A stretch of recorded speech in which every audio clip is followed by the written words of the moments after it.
What's going on, everybody? It's your boy C-Zar, and we are talking about Cardano today, ADA. Shout out to the ADA gang. Hit that like button, subscribe if you want to see more content like this, and let's get into it, you guys. So here we are, sitting at about $1.13 right now. Looks like what we had was a nice breakout move to the upside, impulsive move. A nice falling wedge, very tight. And you broke out of it, but you've done some kind of inconsistent behavior since then, right? You're trying to figure things out.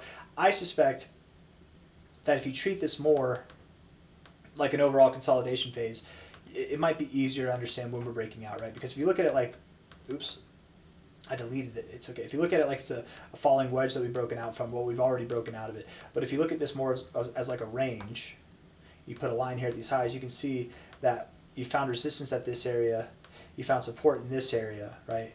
Once you break out of this area here, I doubt you do what you did here. I bet that would signal the next phase up, right? So Cardano is very close. Actually, it is. I would say it is. It's right now breaking above that line. Beautiful. Which again is derived from this high daily close here, which also tips this wick on this low right here. Support, resistance, right? And an area that you found resistance time and time again. Let's look and see what your 4-hour time frame is looking at, because your daily time frame is killer. It looks really good.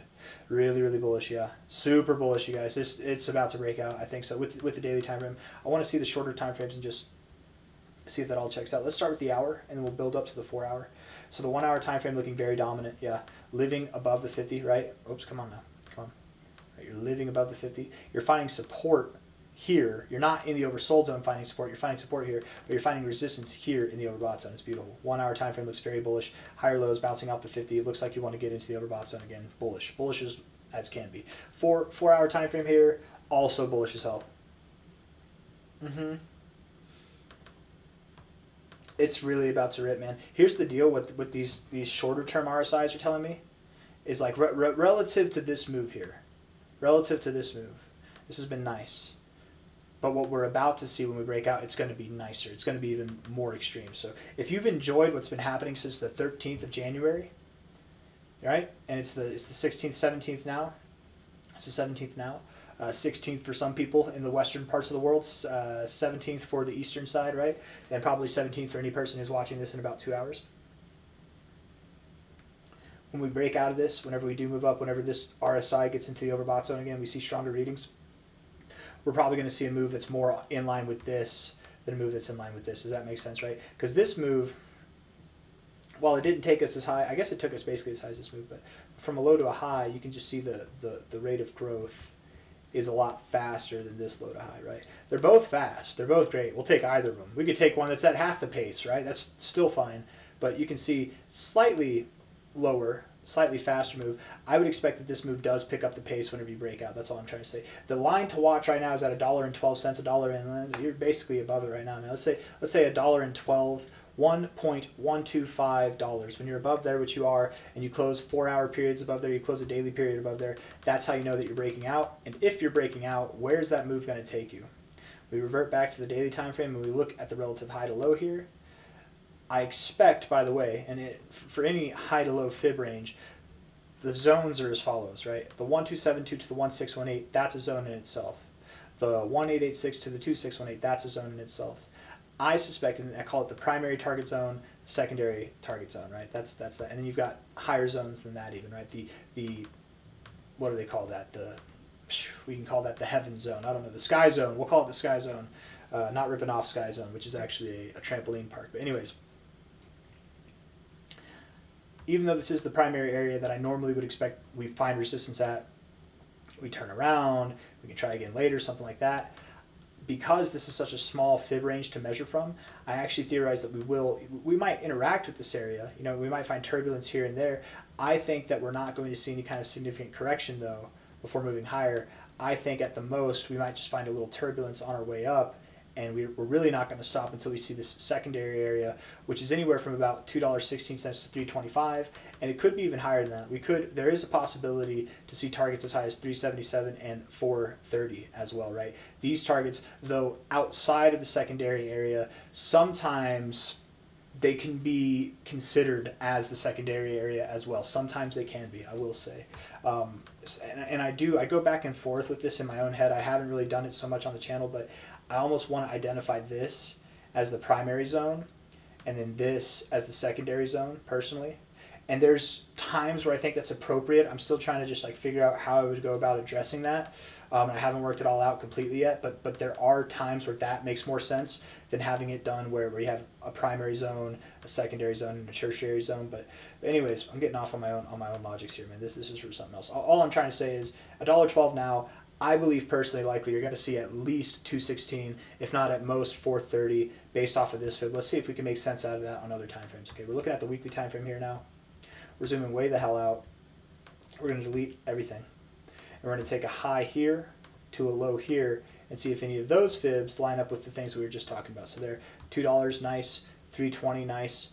The 2618 might be the highest that I could see you go. Yeah, and that's at 460. It's a little bit above 430, but hey, that agrees with the range that we're kind of expecting from this move here. That makes sense.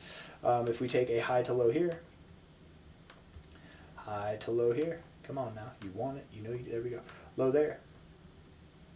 Based off of this fib, if we delete this here, based off of this fib, your interaction, you should go to the 786 to the 886 area, which is at $1.80 to $2.31, which does fall in line with the minimum expectations.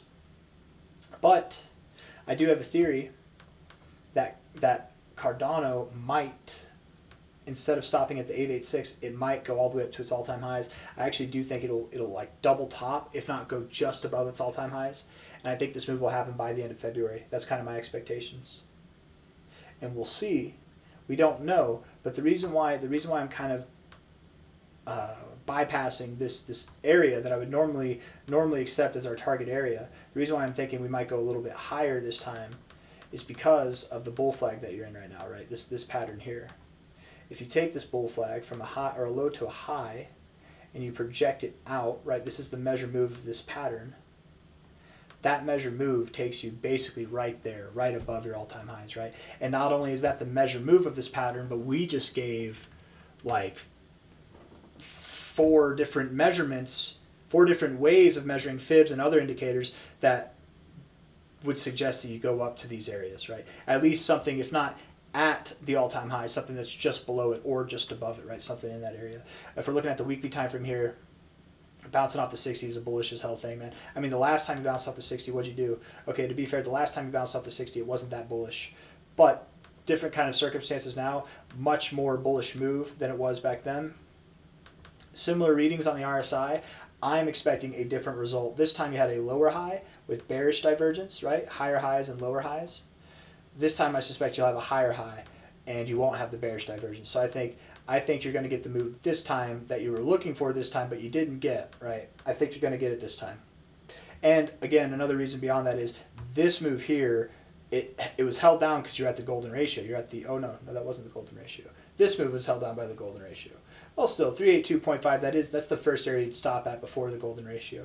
I had it a little mixed up there, but that's okay. But still, stopping off at the 382 normal area, going up to the 0.5, that happens. Normally you'd actually look for the 618, but the bearish divergence was there. I'm just saying that even though these are similar readings in the RSI, I'm expecting different results. If this is what you did last time, from a low to a high, that's what you did last time with the bearish results, that would put you up to here at $1.42. I mean, the next target from there, based on the fibs, would be at least $1.81. But I personally don't. I personally, the minimum target I would give Cardano by the end of February would be something around like 230 to probably 330. I know I jumped around a lot there. I know I gave a lot of targets. But I would say if I had a truly acceptable minimum target in my head, I guess it would be $1.80. $1.80, probably like $1.85. If I had a truly acceptable maximum target, I suppose it would be like $5 to $6. Like genuinely, $5 to $6.22. That could happen. You say it is impossible. Go ahead and say it's impossible, and then watch by the end of February or by the end of March, we're up at $6. Like don't say it's impossible, because it genuinely could happen. This is crypto, right? It's only impossible if you've never been in crypto before. If you've seen at least one crypto cycle, you can't say that a move like this is impossible. It could move up to 622. I don't think it does. I don't think it does. And I do think that you find resistance at your all-time high momentarily, but anything's possible, right? Boom boy targets, bearish targets, realistic targets, right? 230, 330, somewhere in that range. I got nothing for you. If you like the video, hit that like button. Subscribe if you want more content like this. The daily time frame looks great. 4-hour time frame looks killer. The 3-day time frame looks awesome. The weekly, it's all great. You're about to break out now. I wouldn't say you're in the midst of a breakout move just yet. Oh yes, you are. No, I think you are now, right? You're above the line. You're well above the line. Let's look at the 1 hour. Yeah, I mean, I don't know, man. You're not in the full strength of it yet, but you're about to be. You're on the brink of breaking out. All right, bye bye.